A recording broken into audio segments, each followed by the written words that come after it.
Also, you caught me earlier just reading a little bit of poetry.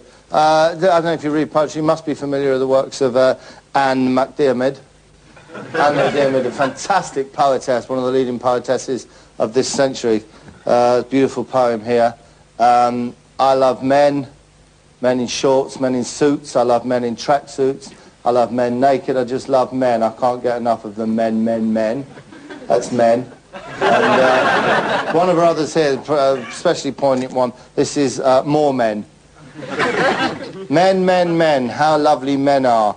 What would life be without men? They're so brilliant, aren't they? Isn't it great when a man talks to you? Oh, I love men. Anne MacDiarmid. If you've never read any of Anne MacDiarmid's work, do try and get hold of them because they're absolutely fantastic. All right, here's a program that I made many, many, many, many years ago. This is Miss Anglia. 1980, Miss Anglia. We went to, basically, I'll tell you what it is. It's no good trying to dress it up, trying to cook it around the edges. It is the finest looking gals in the whole of the Norwich area. Hey, what more can I say? I directed it and I'm proud of it. Ladies and gentlemen, from the fine city of Norwich, we present Miss Anglia 1980.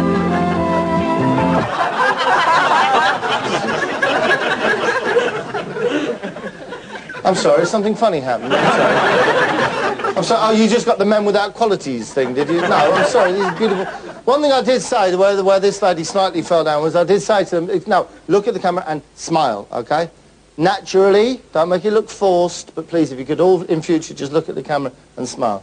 I'll continue. And smile, lovely. Lovely, that's it. Yes! That's right. Now, darling, force yourself! Come on! Force yourself! You're a beauty. No, don't bother. I said, don't look at me. No, just smile. Lovely. There we go. Yes.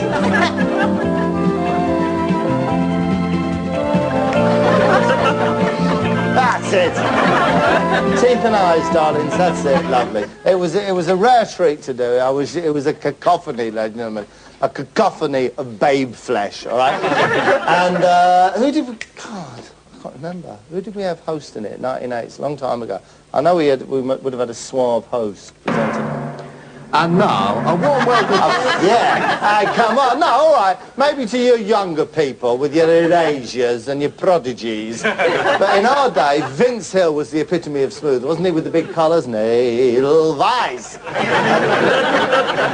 No, wait a minute. I remember Vince never turned up. I remember right the last second Vince didn't turn up, we had to get someone else. Oh, God. For your host tonight, Fred Dineage. Oh,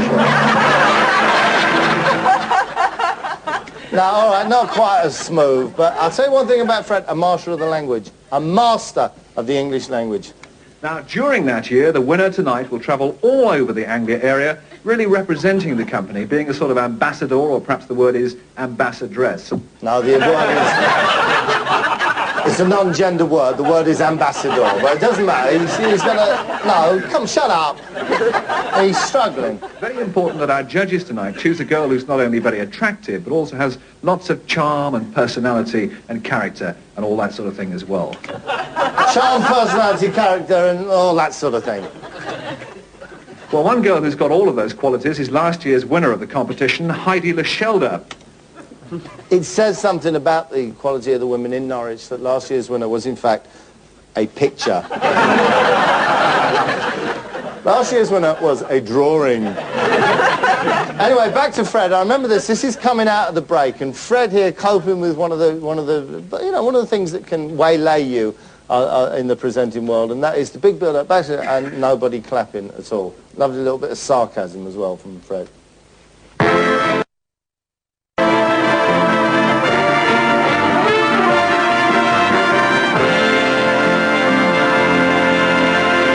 Lovely, so welcome back. Lovely. Lovely. Thank you very much for not clapping. I've made the effort in the green velvet suit and dicky bow, and you've chosen not to clap. Lovely. I'll tell you what kind of bothered me what baffled me at this point. All these beautiful women, judges. They see them in swimsuits, they see them in cocktail dresses, they hear them speak. But how do they actually decide who's going to be Miss Anglia? There must be some system that they use that we don't know about. There must be something that they do. Something that, you know, because there must be like 8 or 9 of them that are the same standard of looks and beauty and intelligence. But there must be, you know, there must be some process that is gone through. We're back to the final of Miss Anglia 1980. The judges there still beavering away. That'll be it then, I suppose. Sorry, no, I haven't obviously... Now Fred says it, it's obvious. Right, what we're going to do now is we're going to meet some of the people. Never ever ask somebody who's suffering from nerves to précis a story, okay? You're a part-time model, but you don't want to be a full-time model, is that right? Yes, I'd rather do photography instead. Would you? Yes. You're going to kill me because you asked me not to, but your funniest experience concerned a bath. Can you tell it? It's a long story. Can you tell it fairly briefly? No. Sorry, Fred. It's a 10-minute story. It'll take 10 minutes. Right, it concerns a bath. Any ideas? Good. It overflows. Well, I got home from work and I was very tired. Yeah. So Ran the I bath. had to have a bath Yeah. out in the evening.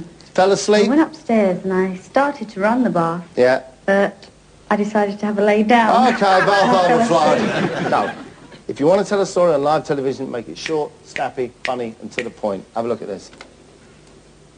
You're a merchandise clerk. What does that involve, actually? Well, that's in a large department store and it's dealing with all the orders in the store. Do you enjoy that? Yes, it's very interesting. Funniest experience concerned or concerns an old car? Right. Oh, yes, it was a lovely old car, but it had a mind of its own. It only went when it wanted to. Right. It's gone now, presumably. Yes, Yeah. it has. I see. What's your favourite tea? No, that's not a story. Your funniest story concerns a car. Yes, it had a mind of its own and it's gone now. Everything's there except for the funny bit. But, hey, all that matters was it was short and sweet. Anyway, I can't remember exactly. Let's have a look. It's so long ago I did this. That's nice and bright. Cashier and first... Jesus. That's Anne McDiarmid, the poet. I swear to God, that is Anne McDiarmid, the poet. Obviously, in those days, beauty queen, but then the look started to go and she thought, I better start writing some rhymes. That is Anne McDiarmid, the poet whose verse I treated to you earlier on. I Silence. swear. And what sort of shop? School outfitters, Yes. schoolwear, casual wear, Yes. anything you like. Really? You write poetry as well, don't you? Yeah. What sort of poetry? Men. What's your favourite TV show? Don't mind about that. Do some more of your men poems. Fred did a superb job on this broadcast. I remember afterwards hugging him and getting all static electricity on his velvet suit. But obviously he's dealing with beautiful women. Every single one of these women's is wow. Wow. He's been a gentleman. He's kept his distance. We knew eventually he was going to snap, and it was right with the last contestant. It was with Melanie that Fred, unfortunately, just for a second lost it. Hi, Melanie. What a delightful name that is.